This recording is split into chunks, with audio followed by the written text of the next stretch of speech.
2024 లేదా 25లో డిగ్రీ లేదా బీటెక్ చదివారా? సాఫ్ట్‌వేర్ జాబ్ కోసం ఎదురు చూస్తున్నారా? అయితే కోడ్ జ్ఞాన్ 100 డేస్ కోర్సులో చేరండి. జాబ్ సాధించండి.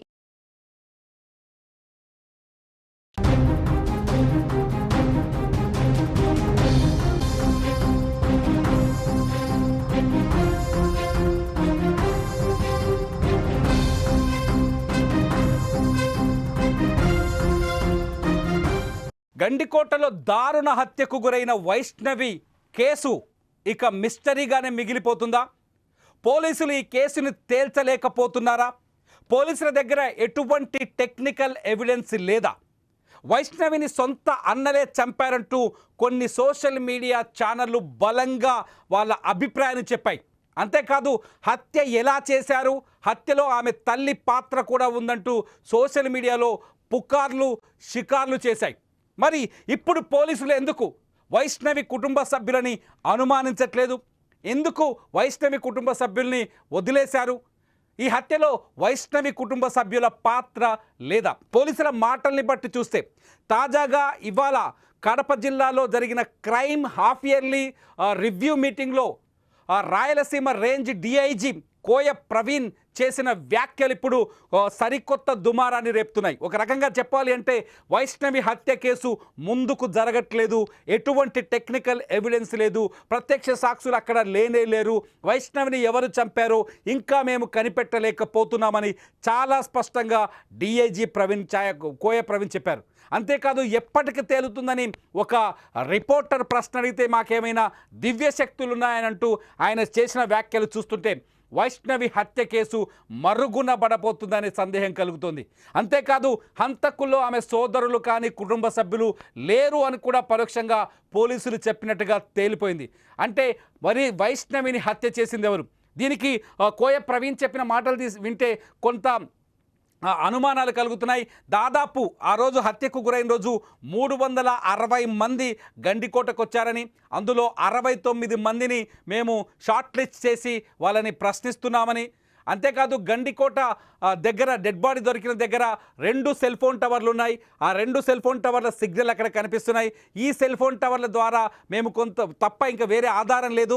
ఈ సెల్ ఫోన్ టవర్ల సిగ్నల్ల ద్వారా ఫోన్లను కనిపెట్టి అప్పుడు హంతకులను కనిపెట్టాలి. ఇందుకోసం మొత్తం కొండను తవ్వి ఎలకని పట్టాలని ఆయన మాటల్లో చెప్పారు. ఒకసారి ప్రవీణ్ మాటలు విందాం. ప్రవీణ్ మాటలు విన్న తర్వాత కడప నుంచి మా ప్రతినిధి సుదర్శన్ మరింత సమాచారంతో మనకు లైవ్లో అందుబాటున్నారు. ముందు డిఐజీ ప్రవీణ్ ఏం మాట్లాడారో ఒకసారి వినండి. ఆ ప్రాంగణంలో ఎక్కడా కూడా రంగనాథ స్వామి ఆలయం కానీ ఆ పరిసర ప్రాంతంలో సీసీటీవీ కెమెరాలు అనేవి లేకపోవటం వల్ల, అందుబాటులో లేకపోవటం వల్ల కూడా పూర్తిగా టవర్ డంప్ అనాలిసిస్ మీద మా యొక్క పరిశోధన జరుగుతుంది, దర్యాప్తు జరుగుతుంది.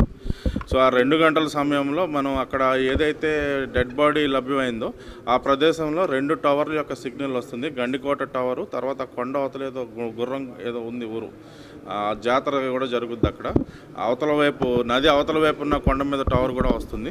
సో అన్నిటి మీద మనం అంతా కూడా నేరో డౌన్ చేసిన తర్వాత ఆ రోజు వచ్చిన 350 మంది సందర్శకుల్లో ఆ 2 గంటల సమయంలో ఆ 2 టవర్లోనూ కూడా 69 మంది సందర్శకులు అక్కడ ఉన్నట్టు మనం నిర్ధారణకు వచ్చాం. సో వాళ్ళ కోసం కూడా టీమ్స్ పంపించడం జరిగింది. వాళ్ళందరినీ కూడా వాళ్ళు ఏ ఊర్ల నుంచి వచ్చారో అన్ని ఊర్లకి మన టీమ్స్ తిరిగి అక్కడే ప్రాథమికంగా దర్యాప్తు చేస్తూ ఉన్నారు.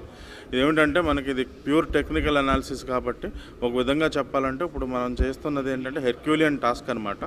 కొండను తవ్వి ఎలుకను పట్టే క్రమం దిశగా మన యొక్క ప్రయత్నం జరుగుతుంది. ఖచ్చితంగా ఇది ఛేదిస్తాం.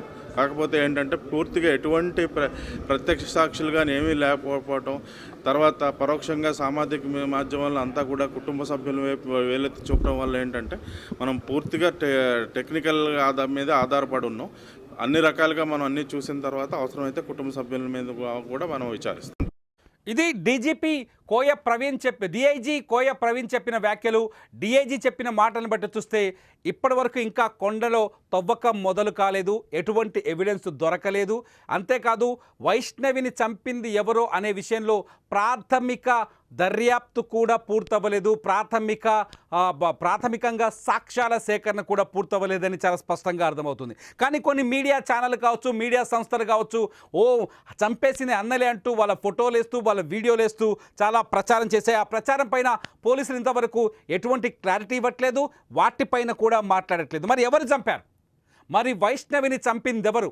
అంత కిరాతకంగా రంగనాథస్వామి ఆలయం వెనకాల ఉన్న చెట్ల పొదల్లో ఆమెని హత్య చేసి ఆమె శరీరం పైన ఉన్న దుస్తులను తొలగించి ఆమె శరీరం పైన గోళ్లతో ఘాట్లు పెట్టి అంత కిరాతకంగా చంపిన హంతకులు ఎవరు? ఇది కక్షపూరితమైన హత్య, లేకపోతే అమ్మాయిని టార్గెట్ చేసి చంపారా, లేకపోతే ఇందులో పరువు హత్య అనే చర్చ ఒకటి తీసుకొచ్చారు. ఇప్పుడు పరువు హత్య చర్చకి ఇక్కడ ఆస్కారం కనిపించట్లేదు. చంపింది కుటుంబ సభ్యులు అనే చర్చ తీసుకొచ్చారు, ఇక్కడ కుటుంబ సభ్యులకు ఆస్కారం కనిపించట్లేదు. చంపింది లోకేషా అంటే లోకేష్కి కాదు అని టెక్నికల్ ఎవిడెన్స్ చెప్తున్నాయి. మరి చంపింది ఎవరు? గంజాయి బ్యాచ్ అన్నారు, గంజాయి బ్యాచ్కి సంబంధించిన ఏవి దొరకట్లేదు. ఒకసారి కడపకి వెళ్దాం. కడప నుంచి మా ప్రతినిధి సుదర్శన్ లైవ్లో ఉన్నాడు. సుదర్శన్, ఇవాళ డిఐజీ చేసిన వ్యాఖ్యల్ని మనం ఎలా అర్థం చేసుకోవాలి? అంటే విచారణ పూర్తి స్థాయిలో మొదలు కాలేదు, అసలు మొదలే కాలేదు అనుకోవచ్చా? ఎస్, పోలీసుల మాటల్లో స్పష్టంగా ఒకటే కనిపిస్తుంది, నిర్లిప్తత, నిస్సహాయత కనిపిస్తూ ఉంది. మేము కొండను తవ్వి ఎలకలు పట్టాల్సిన పరిస్థితి వస్తుంది అంటున్నారు. ఆయన మరో వ్యాఖ్యలు కూడా చేశారు. అక్కడ ప్రత్యక్ష సాక్షులు లేరు, సీసీ ఫుటేజ్ లేవు. అంటే హత్య జరిగిన ప్రతి చోట సీసీ ఫుటేజ్లు ఏమీ ఉండవు. ఎవరైనా హత్య చేయాలనుకున్న వాళ్ళు ఒక నిర్మానుష్యమైనటువంటి ప్రదేశంలో ఎలాంటి ఎవిడెన్స్ దొరకకుండానే చేయాలన్నదే ప్లాను. అయితే వాటన్నిటినీ ఛేదించి హంతకులు ఎవరో పట్టుకోవడమే పోలీసుల విధి. కానీ ఈ రోజు మాకు అవి లేవు ఇవి లేవు అంటూ సాకులు చెప్పే ప్రయత్నం పోలీసులు చెప్తున్నారా అన్న ఒక విమర్శలు అయితే బలంగా వినిపిస్తూ ఉన్నాయి. ఎందుకంటే అన్ని ఎవిడెన్సెస్ ఉంటే, ప్రత్యక్ష సాక్షులు సీసీ ఫుటేజ్ లో ఉంటే మీరు మేమైనా ఎవరు చంపారనేది నిర్ధారించవచ్చు, పెద్ద విషయం కాదు. కానీ ఇంత ఇంత ఇంత ఫోర్స్ ను పెట్టుకొని, ఇంత టెక్నికల్ సపోర్ట్ ను పెట్టుకొని, ఇంత యంత్రాంగాన్ని పెట్టుకొని ఆ కేసును ఛేదించాలి అంటే ఇలాంటి ఏవీ లేని సమయంలో కూడా ఏదో ఒక క్లూను పట్టుకొని అన్ని కోణాల్లో విచారించి హంతకులను పట్టుకోవడమే పోలీసుల విధి. ఈరోజు వాళ్ళే నిస్సహాయతను వ్యక్తం చేస్తూ ఉన్నారు. మేము ఇంత చిన్న కేసుకు కొండను తవ్వాల్సి వస్తుంది అంటున్నారు.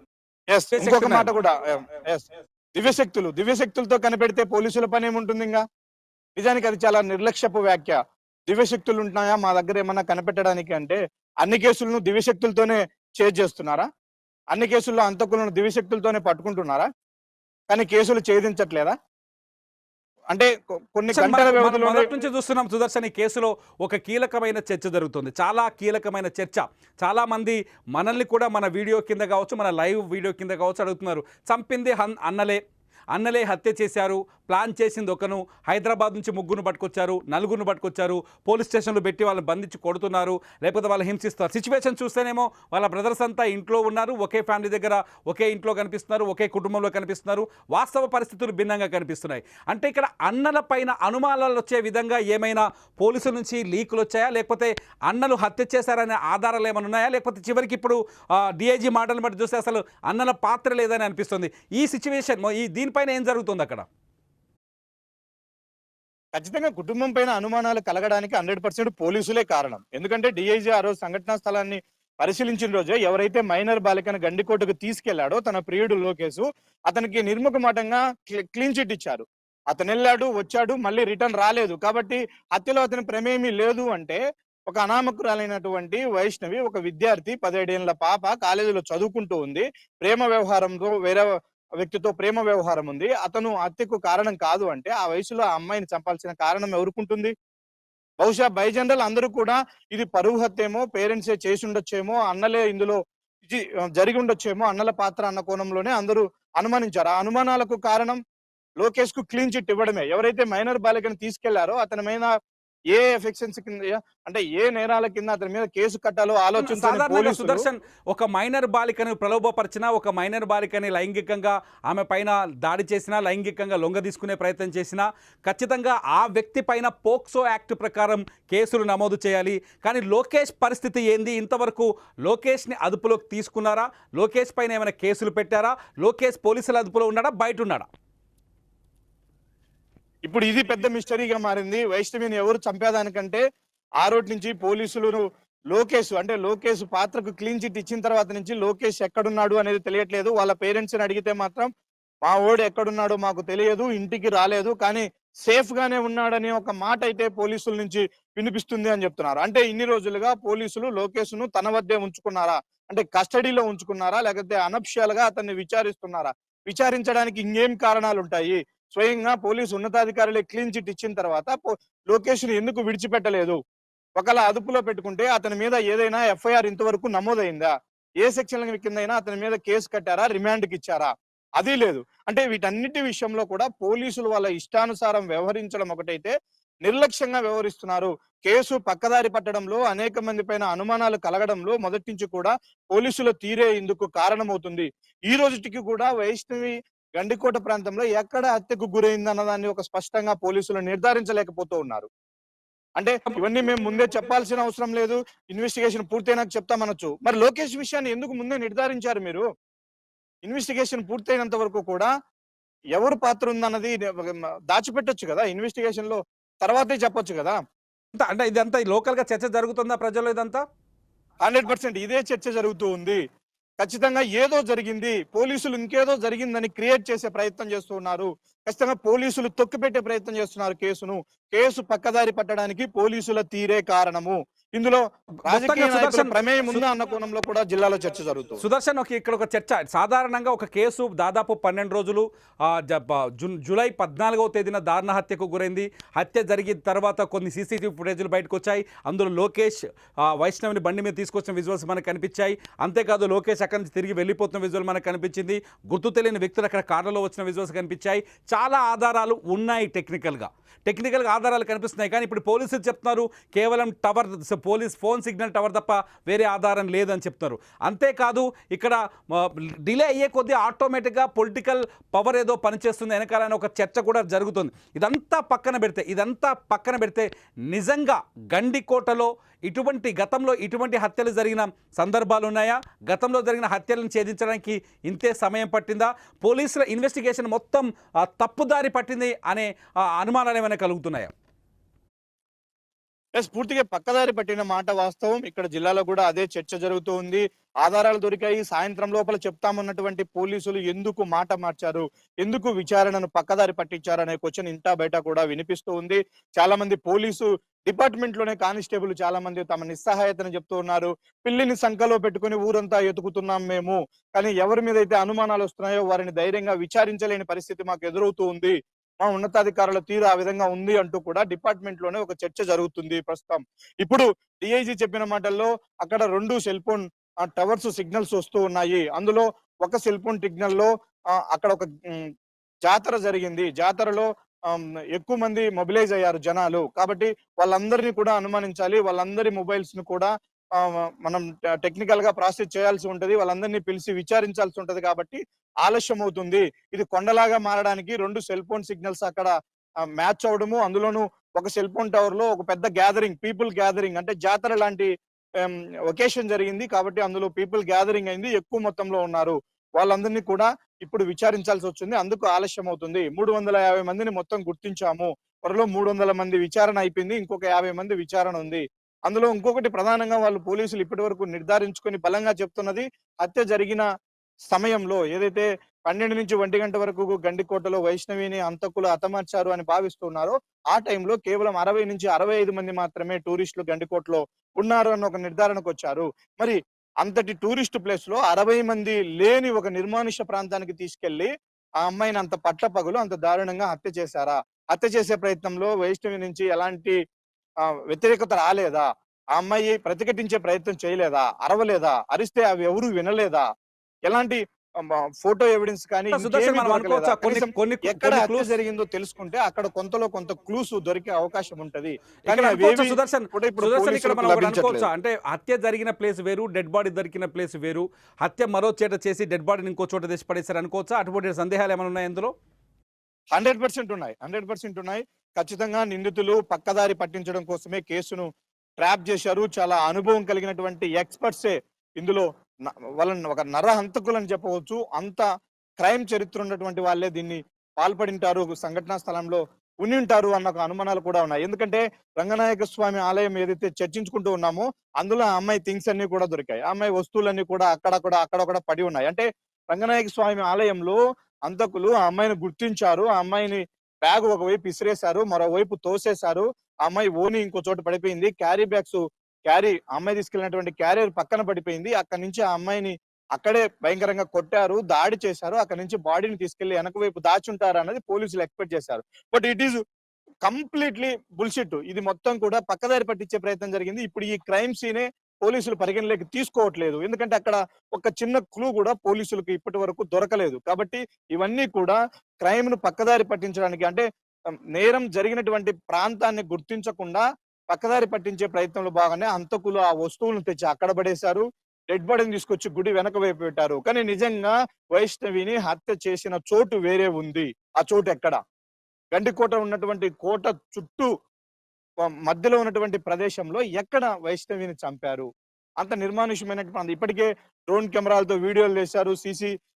అంటే ఫోరెన్సిక్ వాళ్ళని పిలిపించారు, క్లూస్ టీములను పిలిపించారు. ఆ టీమ్స్ 20-30 మంది టీమ్స్ గండికోటలో ఒక వారం రోజులుగా జల్లెడ పట్టారు ప్రతి చోట కూడా.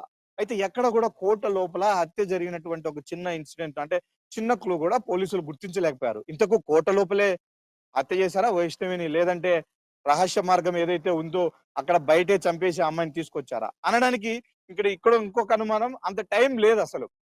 వీళ్ళకు బంధువులకు తెలిసింది అనేది లోకేష్ ఆ అమ్మాయిని తీసుకెళ్లాడనే దానికి ఈ టైం గ్యాప్ అంతా కూడా చాలా తక్కువ టైమే ఉంది. చాలా ఇంత sketch స్పష్టంగా గీయడానికి చాలా స్పష్టంగా సుదర్శన్ చాలా స్పష్టంగా చాలా టర్నింగ్లు కనిపిస్తున్నాయి ఈ కేసులో. ఒక రకంగా చెప్పాలంటే ఇక్కడ లోకేష్ అనే వ్యక్తి ఆ బాలికను గండికోటకు తీసుకురావటం వల్ల, ఆ బాలిక ఎవరితోనో ప్రేమలో పట్టడం వల్ల ఆ బాలిక సమాజం ముందు ఇప్పుడు చనిపోయిన తర్వాత కూడా దోషిలా కనిపిస్తుంది. ప్రేమించడం తప్పు అనే భావనతో ఈ వీడియో చూస్తున్న వాళ్ళందరూ కామెంట్ చేయండి వీడియో కింద. ప్రేమించడం తప్పు అనే భావనతో ఆ అమ్మాయిని నిందితురాలుగానో లేకపోతే తక్కువగా చూస్తున్నారో కనిపిస్తుంది. కానీ ఇక్కడ ఒక గొప్ప విషయం, ఒక కీలకమైన విషయాన్ని మర్చిపోతున్నారు. ఒక బాలిక టూరిస్టు ప్రాంతంలో, గండికోట వంటి సురక్షితమైన టూరిస్టు ప్రాంతంలో ఒక బాలిక, ఇంటర్ చదువుతున్న బాలిక దారుణ హత్యకు గురైంది. ఆ బాలికను హత్యను ఛేదించడంలో పోలీసులు విఫలమవుతున్నారనే పాయింట్ ఇక్కడ రైజ్ అవుతుంది. ఇక్కడ మేమంటున్నాం వైష్ణవికి న్యాయం జరిగేది ఎప్పుడు అంటున్నాం. ఒకసారి సుదర్శన్ దగ్గరికి వెళ్దాం. సుదర్శన్, నిజంగా ఇక్కడ సెక్యూరిటీ వైఫల్యం ఉంది అని చెప్పొచ్చా? గండికోటకి ఇదొక ఆంధ్రప్రదేశ్లో కీలకమైన టూరిస్ట్ ప్లేస్. ఇక్కడ సెక్యూరిటీ వైఫల్యం ఉంది. ఇక్కడ హత్యలు జరిగితే కనీసం గుర్తించలేము. ఒక బాలికను తీసుకొచ్చి, సహజంగా ప్రేమికులు వస్తుంటారు ఆ టూరిస్ట్ ప్లేస్లోకి, జంటలు వస్తుంటాయి, వ్యక్తిగతంగా కావచ్చు లేకపోతే ఆ ప్రాంతాన్ని విహరించడానికి. ఇటువంటి ప్రాంతంలో హత్యలు జరిగితే పోలీసులు తేల్చలేరు, సెక్యూరిటీ లేదనుకోవచ్చా? ఇక్కడ 100% సెక్యూరిటీ లేదు. పోలీసుల వ్యాఖ్యల ద్వారానే అది అర్థమవుతుంది. మైనర్ బాలికలకు రూములు ఇవ్వద్దు అంటూ మేము ఇప్పుడు నిషేధాజ్ఞలు పెట్టాము అంటున్నారు. ముందు ఏమైంది ఆ జాగ్రత్త? అంటే మైనర్ అమ్మాయిలు కూడా అక్కడికి వస్తున్నారు, వాళ్ళ ప్రేమికులతో వచ్చి రూములు తీసుకుంటున్నారు, యథేచ్ఛగా రూముల్లో జరుగుతుంది.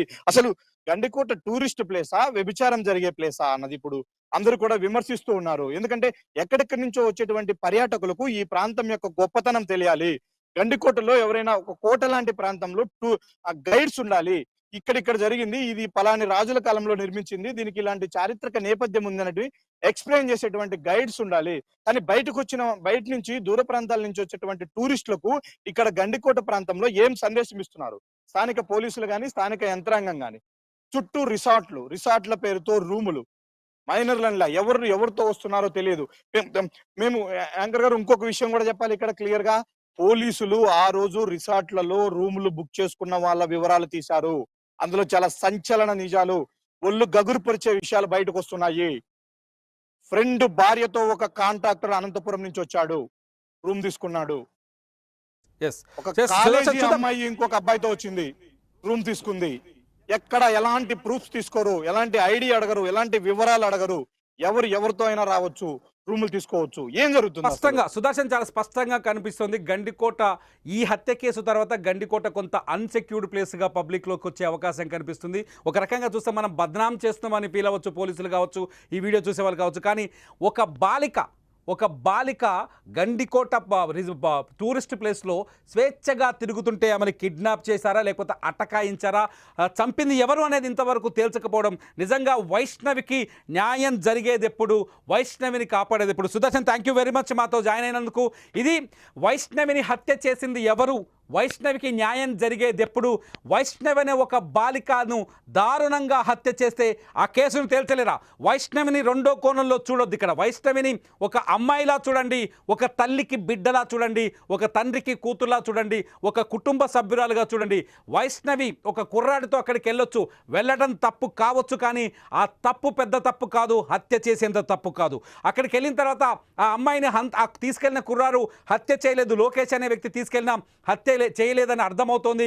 సో లోకేష్ అక్కడి నుంచి వెళ్ళిపోయినట్టుగా పోలీసులే ఆ విషయాన్ని రూల్డ్ అవుట్ చేశారు. సో చంపిందెవరు? పోనీ కొంతకాలం కుటుంబ సభ్యులు చంపారని కొందరు వాదించారు. కుటుంబ సభ్యులు చంపినట్టుగా కొన్ని మీడియా సంస్థలు, ఛానళ్ళు ఏకంగా వీడియోలు కూడా చేశాయి, అనౌన్స్మెంట్, బ్రేకింగ్ న్యూస్లు కూడా వేసాయి. కానీ ఇవాళ పోలీసులు చెప్తున్న మాట ప్రకారం చూస్తే అమ్మాయిని చంపిందెవరో ఇంతవరకు తేలలేదు. ఎటువంటి సాక్ష్యం దొరకలేదు, ఎటువంటి టెక్నికల్ ఎవిడెన్స్ దొరకలేదు. 2 సెల్ ఫోన్ టవర్లను పట్టుకొని పోలీసులు విచారణ చేస్తున్నారు. ప్రత్యక్ష సాక్షులు లేరని ఏకంగా డిఐజీ చెప్తున్నారు. అంతేకాదు ఎంతమందిని అరెస్ట్ చేశారనే ప్రశ్నకి ఆయన ఆన్సర్ ఇంతవరకు ఎవరిని అదుపులోకి తీసుకోలేదని చెప్తున్నారు. అదుపులోకి తీసుకోలేదు, ఒక్క వ్యక్తిని కూడా గుర్తించలేదు. హత్యకు సంబంధించినటువంటి క్లూ కూడా ఇప్పుడు పోలీసుల చేతుల్లో లేదని తెలుస్తుంది. నేను అడుగుతున్నాను పోలీసులనే కాదు మొత్తం సమాజాన్ని అడుగుతున్నాను, వైష్ణవికి అన్యాయం జరిగిందా లేదా?